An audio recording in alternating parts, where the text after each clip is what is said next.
afternoon, everyone. I think we can start today's session. This is the fifth of our teacher training webinars. We launched a contest, All India. We are calling it the Pan India Contest to Develop Climate Literacy. And we're looking for methodologies from all of our teachers who've been joining into our various programs and webinars to let us know how they're interacting with students, how they're inspiring them and engaging them to become stewards for the environment. We've had our expert panelists from Bijitra Pathshala, from Sanctuary Asia, even from Macmillan Publishing, which was the last one, interact with you to talk about different ways you can engage with students. The last one was on how to use the medium of song. Today's one is going to be very interesting because we're going to talk about theater and culture and how that can be used to inspire children to take climate action. So today with us, we have Ananya of banglanatak.com. Ananya is going to be exploring culture-based strategies to engage young people in building a sustainable world. Ananya is herself director of banglanatak.com, and she's going to share insights on theatre in development and the nature culture journey. Ananya is an electric engineer from Jadavpur University and a Commonwealth Scholar with a Master's in Sustainable Development from Staffordshire University, UK. Ananya is co-founder and director of a social enterprise, which is called banglanatak.com, working across India for inclusive and sustainable development using culture-based approaches. Ananya and the others of banglanatak.com have been our Earth Day Network India consultants for a number of years, and we have worked with them on using theatre to raise awareness on environmental issues. So she's going to have a PowerPoint presentation and even show a small video on how that's done. And Ananya herself specializes in gender, culture, and sustainability. And banglanatak.com uses cultural and digital media to empower women and young people to work as change makers. So Ananya has worked with diverse communities for improved environment and conservation of nature. Papers and articles have been published in journals, books, and conference proceedings. Ananya is a member of the Executive Committee of Council of Monuments and Sites, which is ICOMOS India, and a bureau member of ICOMOS, International Scientific Committee on Cultural Tourism, and a member of the ISC on ICH. Ananya is involved in developing international charters for responsible cultural tourism, outlining how it can address adaptation and mitigation of climate change, and a member of groups working on nature culture journey, delving into how indigenous knowledge and practices of managing the commons can provide insights in building a sustainable world. So Ananya, myself, Karuna and others from our Earth Day Network team who are online, we are basically all based in West Bengal, which is why banglanatak.com comes to you this afternoon. Ananya, over to you. Let's hear from you how you engage with youth, women, and other groups, because I know we've worked with you on a number of projects, not only on climate literacy, but with women panchayat leaders as well. We've worked on a number of projects, whether it is making those beautiful potachitras, scroll paintings using natural dyes in the museums on Earth Day, and at other events, including our Go Organic bazaars and other things. So over to you, Ananya. Let's hear from you. How are you going to tell us more about this nature culture journey? Thank you, Neela, for that lovely introduction. And a very good afternoon and namaskar to all of you who are here. I'm really grateful to Karunadi, to Neela, and to Earth Day Network for giving me this opportunity to share our ideas with you. I have with me my colleague Biplanu Moitro, who specializes in theatre. He's a master's in theatre and active theatre worker. And at banglanatak.com, we experiment with what we call theatre in development. So how we can use theatre for, bringing about change. So I'll share some of the techniques we use. I wish we could meet and I could see you, because that would have made it more warm and more participatory. But in the new normal, this is how we work. So with all these limitations, let me start sharing the presentation. So can you see that? So today, the topic today is climate and environmental literacy using culture-based. You haven't shared the presentation yet. If you could just share the screen. Oops, let me try.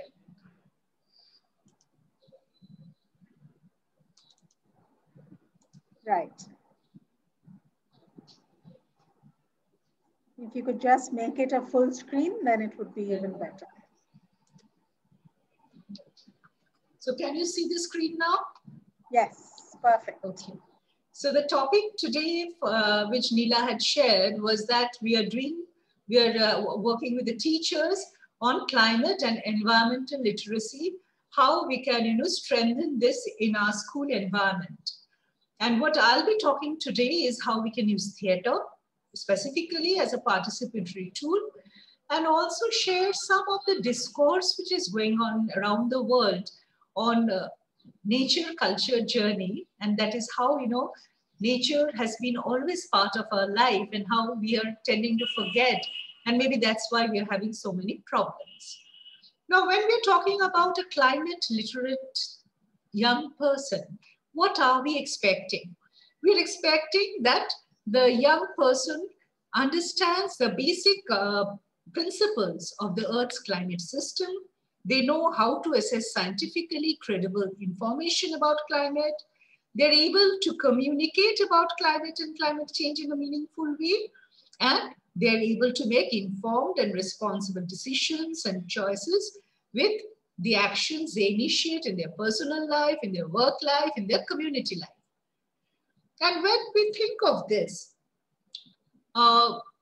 honestly, when we think of the entire school curriculum we have and how a child learns right from the early years to the end, they're learning about the natural systems, they're learning about geography, they're learning about the physics, they're learning about the thermal systems and the heat waves and everything they're learning. So, the climate education need not be something separate, right? It is already there. But perhaps what is missing is connecting the dots. When they're learning about indigenous ways of life and our history, they're not looking at it as, the tools which we may use, or the philosophies. When they're learning about philosophies, they're not thinking about the philosophies which bring in the value of, safeguarding nature or protecting nature or being part of nature or being in harmony with nature. So basically, my take on, climate education and climate education or climate change literacy is that, the building blocks are all there. What we need to do is to imbibe a sense of, connection among the subjects, among the topics, as well as a connection of the individual with the larger society and the larger universe. As Neela was sharing, we have been working almost for now 10, 12 years with school children across the country. We have worked in, I think, 6, 7 states, where we have worked with the children on bioconservation, on energy conservation, on climate change, using diverse approaches. So they have developed drama, they have coined slogans, they have done posters, they have used photography, they have used videography. So a lot of varied activities. And at every point, we realized that the children, they are well aware and, they have this natural stewardship. What we perhaps need is to give them platforms where they can voice, because, they are the ones who are challenged by this climate change most, right? So maybe that's where we need to focus as a community. You were all teachers, so I know you are all experienced in this, but I would like to share our learning. We found that today's children, see, we are working at banglanatak.com since the past 20 years across India. And we have found that changes are happening, and this generation is what we call is the epic generation. So, you know, they have lesser span of attention. They don't like to listen to a lecture, but they would like to experience. And because the digital world has given them a lot of power, they are very image rich. They prefer images, they prefer visuals, they prefer the experiential journeys. And they are very, you know, voluble. They talk and they want to participate. Perhaps a sea change from maybe a generation before. And they're very well connected. Perhaps they're not connected in the way we were when we grew up, but with technology, with social media, their connections are often beyond the boundaries of their school, of their community, or their neighborhood. So the young people are open to a huge world. And I think when we are working with them, this is what we need to also think, because climate education is also about innovation, about a different approach in connecting the learning blocks we already have in place. Now, what is theater in development, or also you can call it theater in education? Now, this whole journey of theater in development or theater in education was inspired in many organizations like ours by Augusto Boal, who brought in the concept of forum theater. So in a forum theater, what happens that you are not just the audience, you are not just watching a theater, but you are what we call a spec actor. You are watching and you are participating. So we have simplified, we have brought out tools, and I'm going to share such tools with you today on how, you know, you can, because you might be thinking, you know, how we as teachers can teach theater. We are not theater people. So that's why, you know, these tools are very simple. And today I'll talk about it, and maybe one day we'll have the opportunity to do maybe workshops in your schools or in some other forums created by Earth Day Network. But today it's just a session to give ideas. Now, theater, as you know, it develops the imagination skills, right? So there are often imagination games. So for example, I might be showing this to you and saying that, you know, you look at this beautiful flower. So, you know, this is a game we play with children. We give some object like a pen or a pencil or maybe the duster and ask them to imagine something else. And then that way the theater does not need extra props in the classroom environment. So we ask them to imagine from objects. So similarly, we ask them to imagine storylines about scripts. So theater nurtures the imagination skills. And you know, it doesn't take a long time. Even within a classroom, you can do this exercise for 10 minutes, for 5 minutes. Now, what is the advantage of theater? Theater is a dialogue, which is engrossing the attention of the children. So for the 5 minutes for which you are organizing the skit, perhaps, every child in the class is looking at the stage, at the people who are performing. And this capturing of attention, capturing of interest, helps in recall of the messages, helps in retention of the messages. The next is theater is a two-way communication. As I was saying, that it is not that you are just watching, but in this model of using theater in development or in theater in education, it's a two-way dialogue between the people performing and between the people outside. We'll give you more examples. Also, there are multiple perspectives which you can present. So you can have like 2-3 characters, and each character can share a perspective. Say we are doing a skit on why we should not use plastic. And maybe one character says why plastic must be used, and the other character explains. And what happens is, among the children sitting there, one of them perhaps uses a plastic a lot, and they identify themselves with that character. So in theater, as you portray diverse perspectives, they relate it to themselves, to their parents, to their teachers, to their friends. And that's how theater creates a process of nurturing a kind of self-awareness which results in motivation to change and also improved efficacy. Often, when we do a lot of workshops on WASH, water, sanitation, hygiene in schools, and when we train, children don't wash hands before eating. So often we do a game where we ask the children to hold maybe a glass of water and say that, okay, you don't wash your hands when you eat that samosa, but why don't you put your finger in the glass and drink that water? And no child will do it. So you see, these kind of things, it's a kind of experiential learning which kind of hits them. So when we do this image making activity, I have my colleague Biplan who will explain. What we typically do is we ask them to think of a scenario.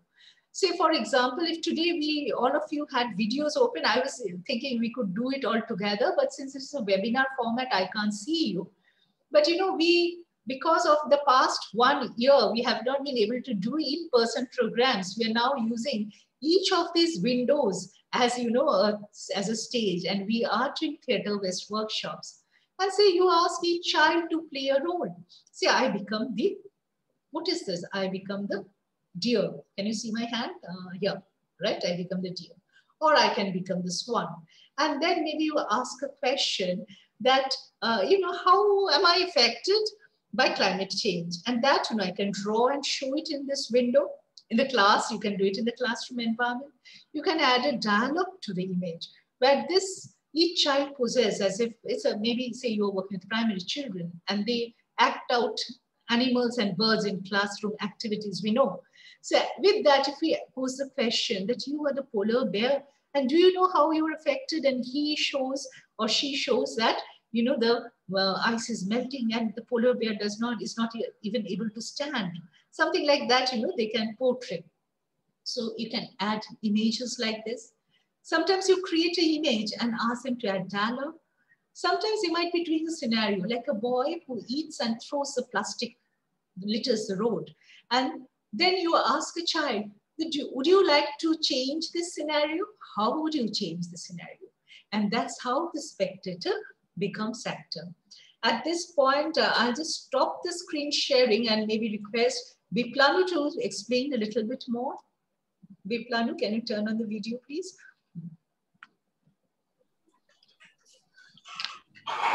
Hello, everybody. Yeah, if you can explain the steps. Steps of imagination. I will easy the Hindi. So, मेरा जो कहना है वो मैं हिंदी में बोलूँगा. इसमें बच्चों को हम पहले क्या करते हैं, उसके इमेजिनेशन स्किल जो होते हैं उसको स्ट्रेंथन करने के लिए पहले छोटा-छोटा ऑब्जेक्ट उनको दे देते हैं. जैसे कि मान लीजिए कि ये चश्मा उसको दिया और बोला कि ऐसे कुछ दिखाओ जो चश्मा काम नहीं करता, दूसरा कुछ करता है. तो ग्लास का जो काम है वो नहीं करेगा, तो किसी बच्चे ने इसको ऐसे उठाकर फिर ऐसा करके देखा जैसे किताब पढ़ रहा है. किताब पर जैसे कि एक कलम उसको दे दिया और कलम को उन्होंने बंदूक बना लिया. किसी को एक अम्ब्रेला दे दिया तो वो उसको लेके एक बास्केट बना दिया. तो धीरे धीरे ये जो स्किल स्ट्रेंथन होते होते फिर उसको हम ये कहते हैं कि कुछ एनिमल्स बन के दिखाओ, स्टैचू बन के दिखाओ एनिमल्स के. उसके बाद वो स्टैचू बन जाते हैं. उसके बाद हम कहते हैं धीरे धीरे उसपे आप साउंड इंपोज करो, थोड़ा साउंड लगाओ, एनिमल कैसे साउंड करते, कैसे चलते हैं. तो फिर उसमें डायलॉग्स लगाओ. फिर ये अलग अलग जो इमेजेस हैं उनको एक पिक्चर बनाओ उसको, जैसे कि एक स्टोरी लाइन, उसी स्टोरी लाइन के हिसाब से वो इमेज एक जगह आके कुछ तस्वीर बन जाता है जिसे कुछ पता चलता है. फिर उसको चेंज करते करते एक पॉइंट पे चेंज करते करते इमेजेस चेंज होते जाते रहे और उसका जो इमेजिनेशन स्किल होता है वो स्ट्रेंथन होते हैं. आगे जाके उसका स्टोरी टेलिंग में और उसका कुछ भी रोल प्ले में हिस्सा लेने में वो बहुत ही काम करता है. Thank you, Biplanu. So, going back to the presentation now.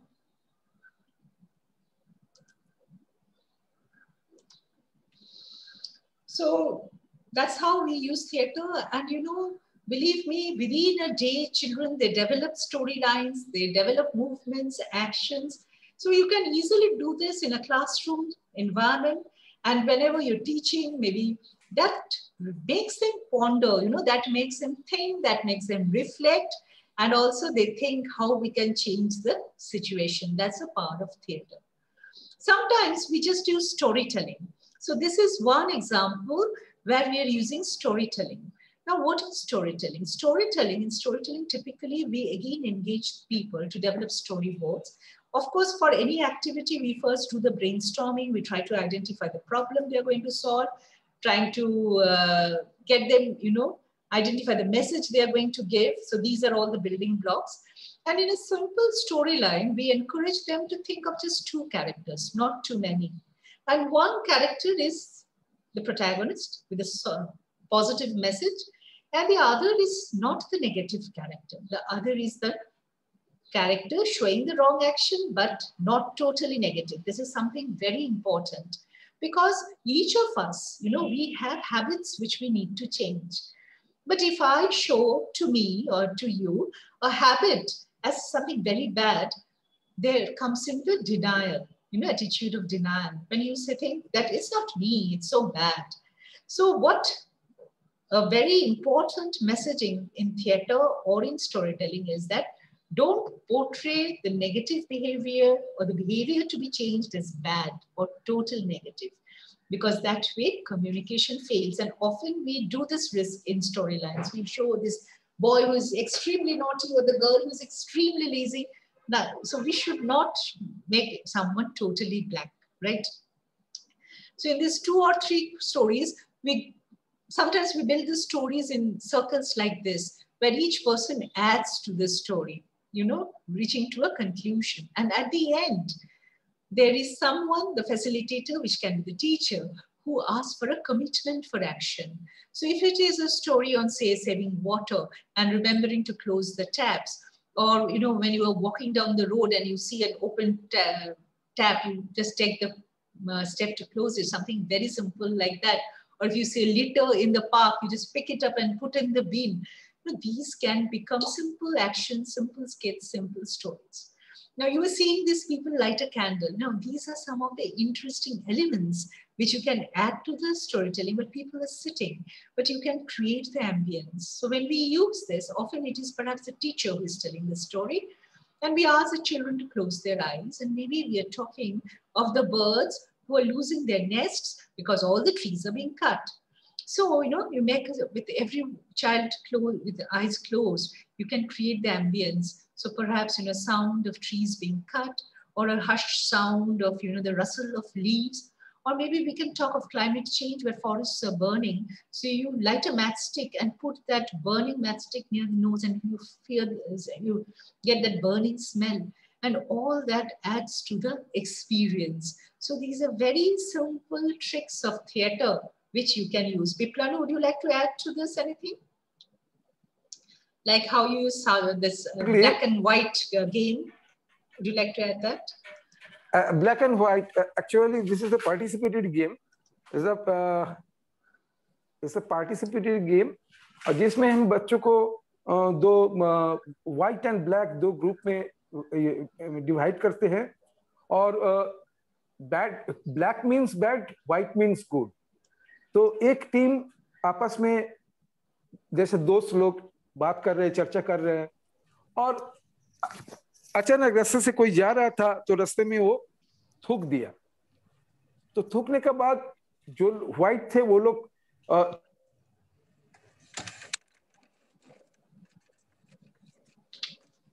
Biplanu, we have lost you. Biplanu, you have got muted. You are muted. हाँ, तो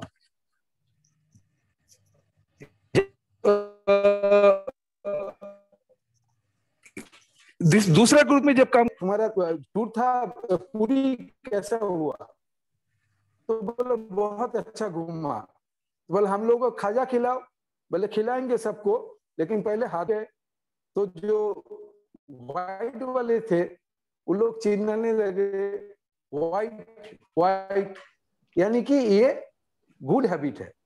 ऐसा करके पार्टिसिपेटरी जो है उनमें से वो लोग जैसे कि हाथ धोने में पार्टिसिपेट करना या नजर रखना कौन सा व्हाइट है कौन सा ब्लैक है, टाइम पे वो बोल पाना, वो भी उनका अपना स्किल डेवलप करता है। So basically, you know, here is a game of scenarios. You're presenting scenarios and you have divided your students into a white and black, and the blacks identify the bad behavior and the whites identify the good behavior. You know, so that's how the children are watching the play and also responding and identifying that what needs to change. So, you know, these are some of the tricks we use, and these are extremely good, you know, and we have these green champions who keep on doing something. You know, it's not that they end with that class or that project, but they really become green champions. We have in Facebook also a social media page where they keep on posting and sharing their stories. Another thing we are using nowadays a lot is the fact that children are now very smartphone savvy. So often what we do, we ask them to do a short skit and record it using their mobile phone, and then use that video in their social media or in their own storytelling or in their own peer networks to spread the message. So you can also add the power of what we say digital storytelling, you know, to theater using these tools which are now so easily available. The other thing I wanted to discuss with you is that, you know, we are in extremely difficult times, right? The world, if the temperature increases by another 2 degrees, many of us will lose our houses because maybe Kolkata will get flooded and all the coastal places will get flooded. Already I've met so many people from Pacific Islands who had to leave, you know, their houses. We work at Bangla Natak on safeguarding cultural heritage, and they've shared extremely sad stories on how they are all leaving their islands and they are creating videos of their way of life and of the rituals of the festivals so that at least the memories remain documented. And we really don't want this to happen worldwide. So, you know, since last 5 years, UNESCO, IUCN, which is, you know, the International Union of Conservation of Nature, and ICOMOS, which is the International Council of Monuments and Sites, they've started a movement which they call Nature Culture Journey. And the basic idea is that we need to think, all of us need to think, we need to come together to create new knowledge and new methods to address the problems arising from this embedded separation of nature and culture. By culture, I mean the way of our life, and the limitation of communication, which is going on centering climate change. See, most of our communication is perhaps in a few limited languages, right? But we need to spread this message to the almost 7 billion people we have in this world. So that's why what has been started is called a Nature Culture Journey. And it is an approach in which, you know, we are encouraging everyone to reflect on their past, on their community history, on their traditions. And we're saying that climate change is a scientific problem. And in our way of life, in our way of traditional knowledge of nature and universe, we have these old methods of what we call managing the commons, right? Managing the resources which we have lost somewhere, and we must recreate those opportunities. I'll give you an example of the sacred grove. Many of you might be aware, we have this concept of Than in Bengal. In all the indigenous communities, it appears in different ways, but it is usually typically a sacred forest or grove which has patches of natural vegetation. It could be a few trees, it could be several acres of land which are dedicated to the local deities or the tree spirits. And the local communities are very particular about protecting these sacred groves. It is connected to their religious beliefs and traditional rituals. And you know, it varies. For example, the Garo and the Khasi tribes in the Northeast, in some of their sacred groves, they don't allow any human interference. Dead wood or dried leaves may be picked up, but nothing more.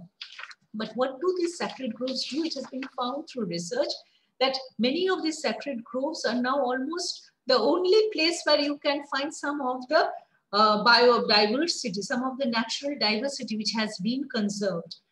Many cases, the sacred groves are recharging of aquifers. You know, they are associated with ponds, streams, which is supporting the water requirement. They're supporting soil conservation. So, you know, this is one example of how, you know, it is so much inbuilt in the way human beings lived, and somewhere down the line we forgot and started to destroy our habitat.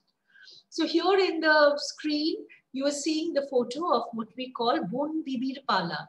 You know, Sundarban is a World Heritage Site, and in Sundarban, this is a local folk drama where you see this little boy, his Dukhu, who was lost, and the honey gatherer, you know, wanted to sacrifice him to the Lord of the Forest, Dokhin Roy, and Bon Bibi, who is the goddess of the forest, comes and saves. And through this folk drama, since years and centuries, the people of the Sundarban, they say how forest resources have to be conserved. So it's so much inbuilt. This is one example. I'll share another example before we open up for discussion. That is another tradition from Bengal, which is called Patachitra. And we have used this in so many of our environmental education programs. Patachitra is a tradition of storytelling, where the painters paint the stories in long scrolls using natural colors, and they sing them. So first, it is use of natural colors. So it is using ingredients from nature, nothing chemical, nothing artificial. So it shows, it has a geographical indication. So it's actually called a green GI, a GI which shows how our traditions were always so environment friendly. And then when you know the children work, as you see here, the school children, they also start reflecting, you know, that how we can reduce the use of chemicals, you know, and they can learn that how color was made before. Plus, you know, we ask the children to paint their stories. So, you know, they kind of divide the problem in frames, as you see in this scroll here, and they paint each story, they coin a song, they coin a poem. So in this way, you know, you are also, you know, nurturing various talents, which we do in school, plus you are engaging them actively in the discussion. So in just, I'll show you just for 2 minutes, small video on this Patachitra song, just for a minute, and then we'll open up for discussion. So this is Sharnu Chitrakar. And Sharnu Chitrakar is one of the leading painters. So can you see the screen? Yes. There's no sound yet, Anuna. It's coming. Yeah. Namaskar. আমি পিংলা থানা পশ্চিম মেদিনীপুরের পটুয়া। আমার নাম স্বর্ণ চিত্রকর আর ভালো নাম রূপবান। আমি যে পটের গানটা গেয়ে শোনাচ্ছি এটা হচ্ছে বৃক্ষরোপণ। সবাই মিলে করো গাছ রোপণ ও জনগণ, সবাই মিলে করো গাছ রোপণ। গাছ থাকিলে বাড়ির ধারে মানুষের উপকার করে, বাতাসে নিঃশ্বাস ধরে গাছের ধরন ও জনগণ, সবাই মিলে করো গাছ রোপণ। সবাই মিলে করো গাছ রোপণ ও জনগণ, সবাই মিলে করো গাছ রোপণ। গাছ থাকিলে পুকুর পাড়ে মাছ কিন্তু 3 গুণ বাড়ে, মাটিকে সে আঁকড়ে ধরে গাছের ধরন ও জনগণ, সবাই মিলে করো গাছ রোপণ। সবাই মিলে করো গাছ রোপণ ও জনগণ, সবাই মিলে করো গাছ রোপণ।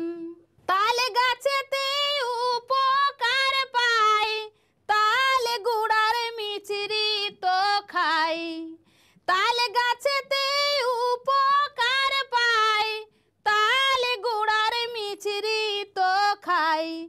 উপকারের তুলনা নাই সবার প্রয়োজন ও জনগণ সবাই মিলে করো গাছ রোপণ নারকেল গাছে উপকার পাই নারকেল কত কাজে লাগাই নারকেল গাছে উপকার পাই নারকেল কত কাজে লাগাই ডাব জল ঢালে শিবের মাথায় শাস্ত্রেতে লিখন ও জনগণ সবাই মিলে করো গাছ রোপণ সবাই মিলে করো গাছ রোপণ ও জনগণ সবাই মিলে করো গাছ রোপণ গাছ থেকে ঔষধের জনম উপকারের জীবন মরণ গাছ থেকে ঔষধের জনম উপকারের জীবন মরণ আয় ব্যাধি ঔষধ ধারণ করে সর্বজন ও জনগণ সবাই মিলে করো গাছ রোপণ সবাই মিলে করো গাছ রোপণ ও জনগণ সবাই মিলে করো গাছ রোপণ গাছের মধ্যে আছে তো প্রাণ তাই তো বলি গাছ লাগান গাছের মধ্যে আছে তো প্রাণ তাই তো বলি গাছ লাগান দেশ বিদেশে করো বাগান এই তো আবেদন ও জনগণ সবাই মিলে করো গাছ রোপণ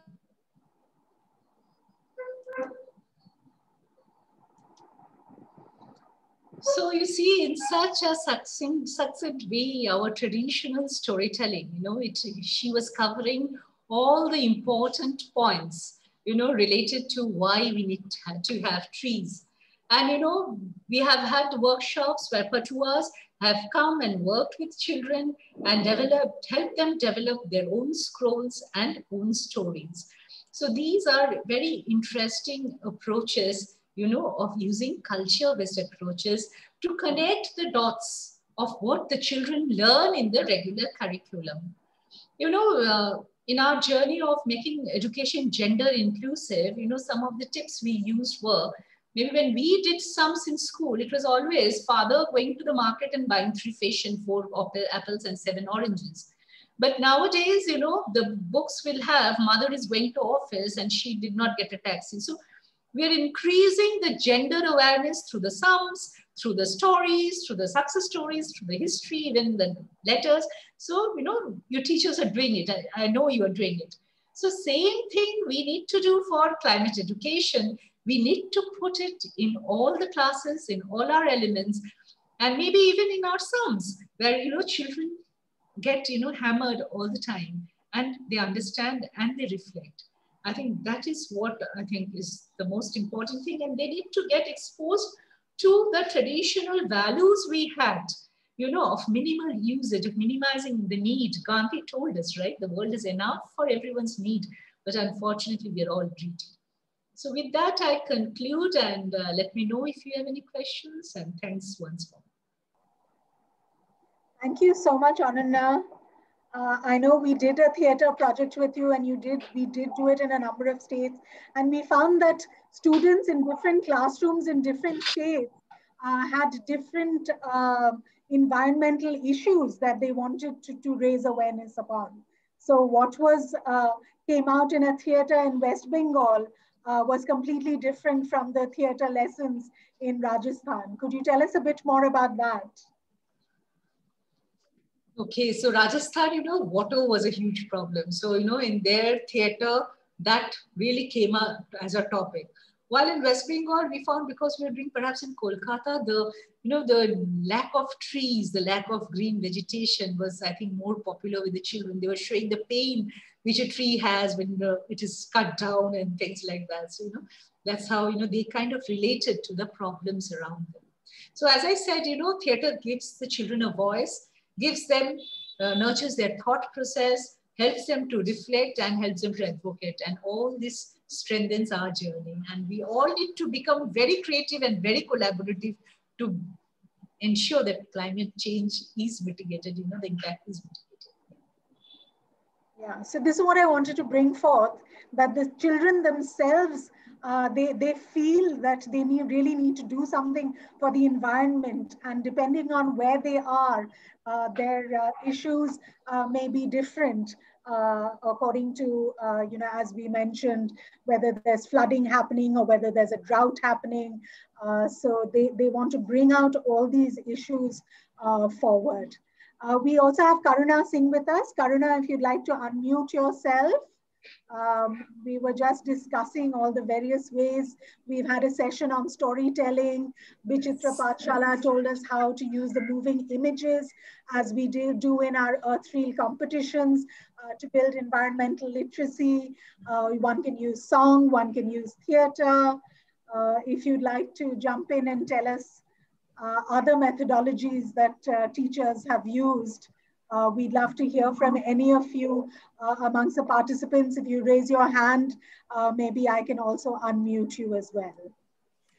So it's always a pleasure talking to Ananna and others at Bangla Natak. I'm so inspired by their dedication and, you know, the wonderful way they use culture.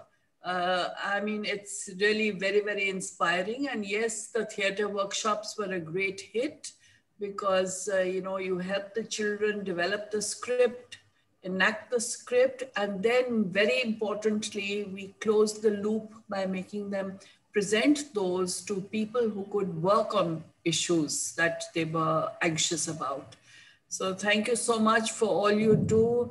Neela does a lot of other things, which I think I should mention. And one is called Earth Murals, where, you know, she has tied up with a paint company and they get children to first think about what is the main problem in their neighborhood, main environmental issue.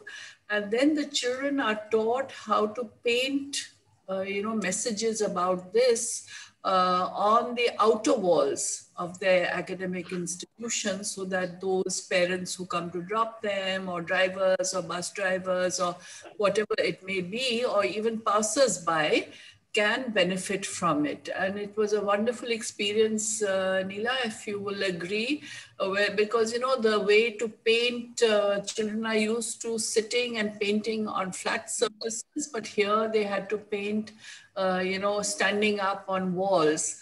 And they were so dedicated doing it, even in the heat of the day, they carried on doing it. There's a lovely message still up on the Sri Sri Academy wall, which was part of it. The other thing Neela has done is that, you know, she curated bringing together people all over the world who focused on rain in their cultural events. And look at, you know, the way rain is depicted. It is always very refreshing. It's always, or, you know, if rain is not there. So Neela, tell us, you had people from 6 continents and from different countries. And, you know, like from Morocco, she had a prayer that was mandated by the leader to recite if, you know, if there was no rain, or she had, you know, the Mexican, you know, the rain sticks that are really bamboo instruments with pebbles, and they are, you know, played in such a way that it makes the different sounds of the rain. Or we had a tabla player from Calcutta, from, you know, he showed us the different ways that the sounds of rain can be captured. And, or she had Japanese artists who had done cartoons, a famous Japanese artist who had done cartoons with the rain. So perhaps, Neela, you can share that video. It's a long video, but I'm very proud of that. And it really, I mean, pulled at my heartstrings when I saw how beautifully culture and nature has been brought together.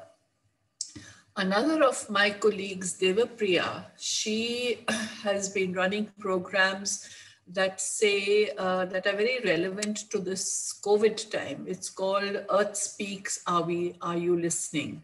So this talks about the fact that, you know, the earth has always been in communication, but we have muffled its sound. Like, for instance, we no longer hear, you know, the pitter-patter of rain because there's so much traffic around, or we don't smell the fragrance of the juhi flowers because, you know, we can smell instead in cities the stench of garbage or, you know, the carbon in the air. Or we don't see, you know, the beautiful landscapes because we have these huge buildings that have come up which are blocking this. So she brought together artists from the Tolly artists who spoke about the fact that, you know, how do they use their talent to, you know, showcase the sounds that nature makes, or the view that nature has, or the fragrance that nature has through their dance forms, or through their acting, or through their singing. So we have always believed in the fact that the printed word is something that is restricted to urban populations, who in any case can go on the net and, you know, type in and get the information they want. But urban populations need to have different methodologies to reach out to them, and culture is really the best. As you will agree, we have the, you know, the baul singers who sing about nature, the fakirs that sing, and so much else. So you speak to things that we really believe very strongly in. And I'm sure you have, Neela, other participants who will tell you about, you know, their talents and how they use those. Reminds me again of Tamil Nadu. Once you had a competition for school children, and remember they had that string, you know, it was just 2 or 3 strings with bells that they used, and they had created, you know, songs to go with it. So I would strongly urge all teachers to use, you know, the fine arts and other talents, because that is what interests kids. You give them a page to learn by heart, they'll learn it by heart and they'll give it in the exam, but it doesn't stay with them. But like the Ananya had this theater workshop that we worked with, I'm sure the children remember that message far stronger. So back to you, Neela. I'm sure you have people who would like to share other ways that they use culture, folk traditions to, you know, bind you to nature. You're absolutely, and we call these people artists for the earth, because you use the medium of art to spread green messages. We have our youth ambassadors who are called My Future, My Voice. They're young climate activists, and they're doing amazing work. We have young Adya Joshi, for example, in Delhi, who talks about the importance of planting native trees.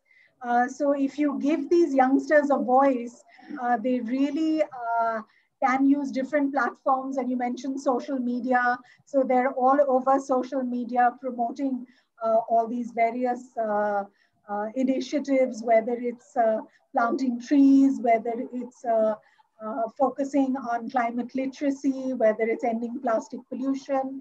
So basically, we need to really inspire and engage with our young students.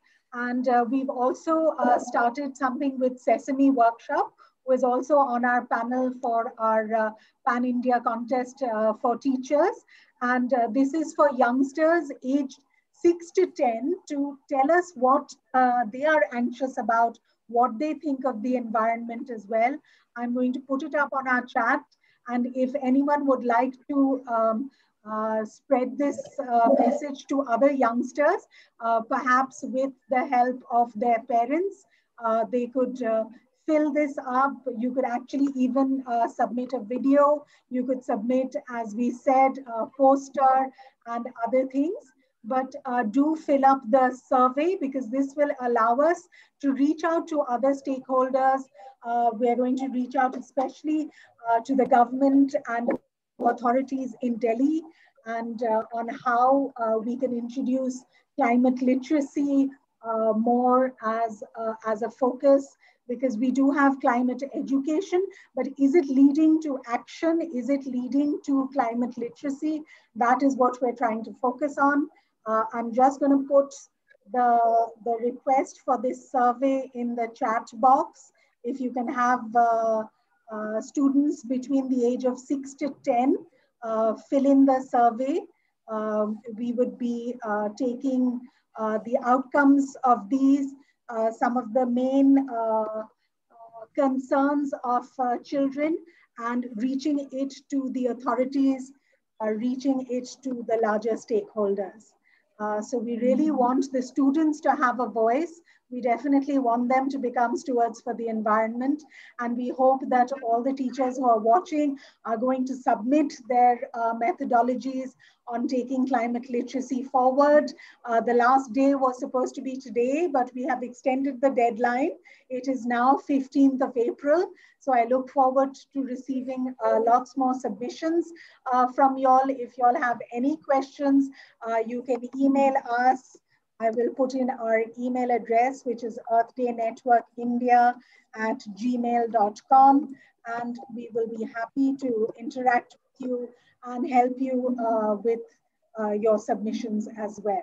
So we don't want you all to write reams and reams in the report, just a very succinct way of what you're using, whether y'all are using an art form, whether y'all are using music, whether y'all are using posters, anime, I don't know. It's up to y'all how y'all are actually interacting with the students, but we'd love to hear from you. And I look forward to welcoming you to our next webinar, which will be with Taru Mitra. And they're going to be inviting other teachers to tell us how they use their nature clubs to make youth stewards for the environment. So we look forward to hearing the teachers tell us how through the nature clubs, they're getting children plant trees, conserve energy, maybe do tree audits. I don't know, perhaps this Holi, they made natural colors out of plants and did not use chemical colors. So I really look forward to that, and do look out for the news of these webinars on our Facebook page, which is Earth Day Network India. And I'd be happy to put up this, this webinar on our YouTube channel as well, along with a few of the others that are already up there. So if you all need any help in submitting for this Pan-India contest for teachers, do email us, and we really look forward to your reports and submissions. Thank you so much for joining us today, and we look forward to having you with us on our other webinars soon. Thank you, everyone. Thank you. Thank you. Thank you. Thank you, Mr. Maitra. Thank you. Bye. Bye-bye.